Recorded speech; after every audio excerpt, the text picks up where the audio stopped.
Au nom du Père et du Fils et du Saint-Esprit, Amen. Une grande joie d'être là avec toi en ce jeudi 27 avril, jour de communion, d'unité dans l'Église et aussi journée d'adoration, journée d'aller recevoir Jésus dans l'Eucharistie et de prier spécialement pour notre pape, nos évêques, les prêtres et les vocations. D'accord? N'oublie pas de faire la lecture divina, d'envoyer pour tes amis, de faire par écrit la lecture divina par écrit et d'envoyer la lecture divina pour tes amis. D'accord? La première lecture d'aujourd'hui, c'est Actes des Apôtres, chapitre 8, à partir du verset 26. Nous dit ceci. L'ange du Seigneur s'adressa à Philippe et lui dit, pars et va-t'en à l'heure du midi sur la route qui descend de Jérusalem à Gaza. Elle est déserte. Il partit donc et s'y rendit.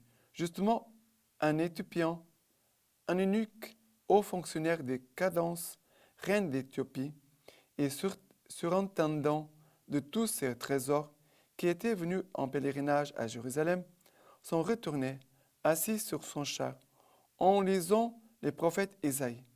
L'Esprit dit à Philippe, avance et rattrape ces chars. Philippe y courut, et il entendit que l'eunuque lisait les prophètes Ésaïe. Et lui demanda, comprends-tu donc ce que tu lis? Et comment le pourrais-je, dit-il, si personne ne me guide? Et il invita Philippe à monter à la et à s'asseoir près de lui. Les passages de l'Écriture qu'il lisait étaient les suivants. Comme une brebis, il a été conduit à la boucherie, comme un agneau muet devant celui qui le tond. Ainsi, il n'ouvre pas la bouche. Dans son abaissement, la justice lui a été déniée. Sa postérité qui la racontera, car sa vie est retranchée de la terre. S'adressant à Philippe, l'eunuque lui dit, je t'en prie, de qui le prophète dit-il cela? De lui-même ou de quelqu'un d'autre? Philippe prit alors la parole et partant de ce test de l'Écriture, il annonça la bonne nouvelle de Jésus. Chemin faisant, ils arrivèrent à un point d'eau et l'eunuque dit, voici de l'eau. Qu'est-ce qui t'empêche, qu'est-ce qui empêche que je sois baptisé? Et il fit arrêter le char. Ils descendirent tous deux dans l'eau, Philippe avec l'eunuque, et il le baptisa. Mais quand ils furent remontés de l'eau, l'Esprit du Seigneur enleva Philippe, et l'eunuque ne le vit plus. Et il poursuivit son chemin tout joyeux. Quant à Philippe, il se trouva à Azote, continuant sa route. Il annonçait la bonne nouvelle dans toutes les villes qu'il traversait jusqu'à ce qu'il arriva à Césarée. C'est beau, voilà, la vie dans l'Esprit Saint, l'obéissance à Dieu. C'est ici un exemple, Philippe.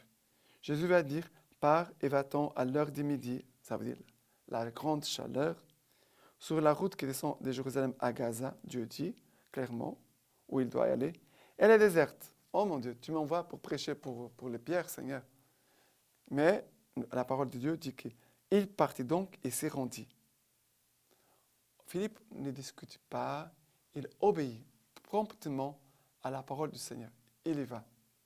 Parce qu'il sait très bien que Dieu se demande quelque chose, c'est parce qu'il y a quelque chose d'important qui va se passer. Soit par rapport à lui, soit par rapport aux autres. Parce qu'il y a des choses importantes que nous devons vivre, et aussi il y a des choses importantes que les autres aussi sont en train de vivre et que parfois le Seigneur va se servir de nous et nous mettre sur leur chemin. C'est ce qui se passe aujourd'hui. L'eunuque lisait les prophètes Isaïe, mais ne comprenait rien. Que nous parlait, c'est le chant de serviteur souffrant, que nous parle de la passion de Jésus-Christ. Il va poser la question, mais est-ce qu'il parle de lui ou il parle d'un autre? Et là, Philippe va annoncer Jésus-Christ. Philippe, il va annoncer Jésus-Christ. Alors, il dit, Philippe prit alors la parole et partant de ce test de l'Écriture, lui annonça la bonne nouvelle de Jésus-Christ. Un verset. Mais ces versets, ici, il a tout le mystère de l'incarnation de Jésus-Christ, la vie publique de Jésus-Christ, la passion de Jésus-Christ, la mort, la résurrection de Christ, l'ascension de Jésus au ciel. Il a tout ici dedans. et le cœur de cet homme est touché tout de suite, il va demander d'être baptisé. Ça veut dire qu'il va embrasser la foi. Un étranger qui devient le premier converti hors d'Israël.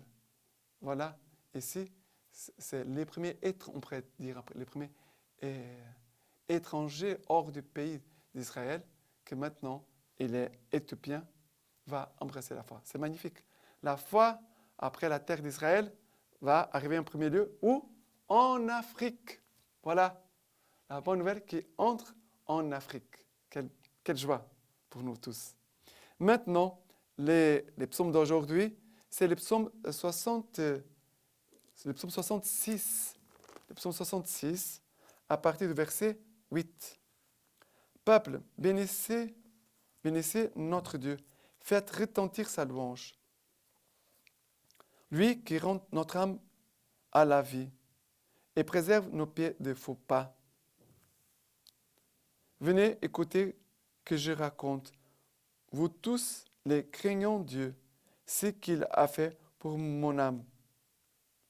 Vers lui, ma bouche a crié, l'éloge déjà sur ma langue. Béni le Seigneur, béni soit Dieu, qui n'a pas écarté ma prière, ni son amour loin de moi. Voilà, béni soit le Seigneur, qui n'a pas écarté ma prière. Seigneur, reçois notre prière et écoute nos prières. Et aussi, son amour, il n'est pas loin de toi, n'est pas loin de nous. Voilà, quelle beauté, quelle merveille. Et maintenant, l'évangile d'aujourd'hui, l'évangile de Jean, chapitre 6, à partir du verset 44. Nul ne peut venir à moi si le Père qui m'a envoyé ne l'attire. Et moi, je le ressusciterai au dernier jour. Il est écrit dans les prophètes. Ils seront tous enseignés par Dieu. Quiconque s'est mis à l'écoute du Père et à son école vient à moi. Non que personne ait vu le Père, sinon celui qui vient d'auprès de Dieu. Celui-là a vu le Père. En vérité, je vous le dis, celui qui croit à la vie éternelle. Moi, je suis le pain de vie. Vos pères, dans le désert, ont mangé la manne et sont morts.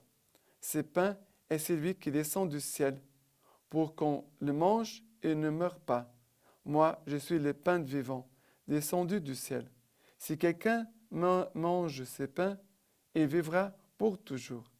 Et le pain que je donnerai, c'est ma chair pour la vie du monde. Et ici, nous avons la devise de notre communauté Semence du Verbe, pour la vie du monde. Voilà.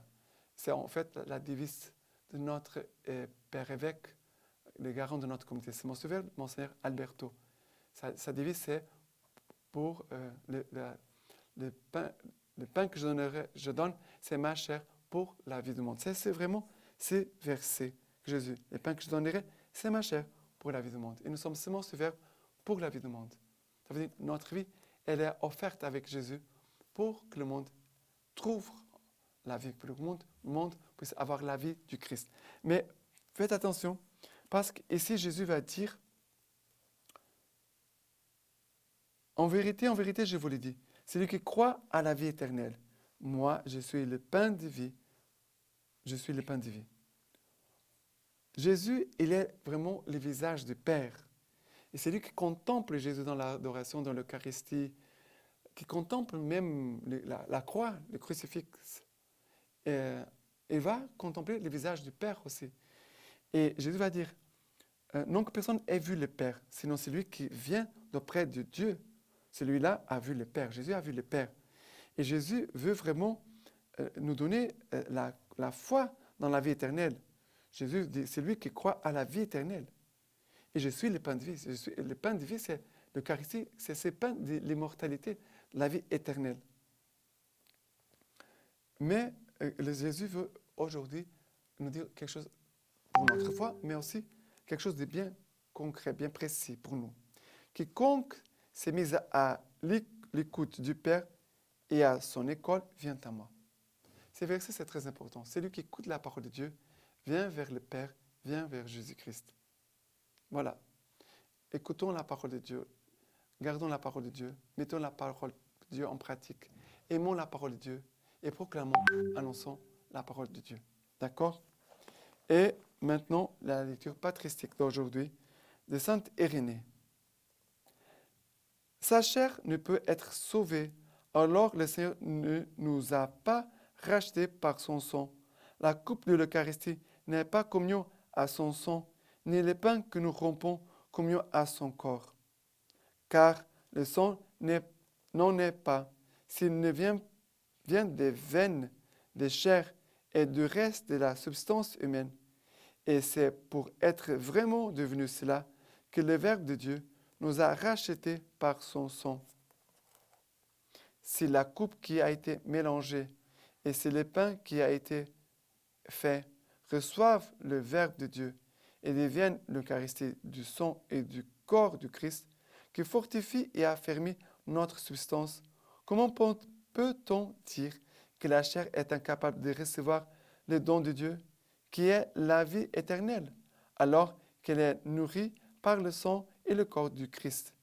Et on est les membres. Voilà, nous sommes les membres du corps de Christ. Et maintenant, je vous laisse la bénédiction par les mains toutes pures de la Vierge Marie. Que Dieu Tout-Puissant vous bénisse et vous garde, le Père, le Fils et le Saint-Esprit. Amen.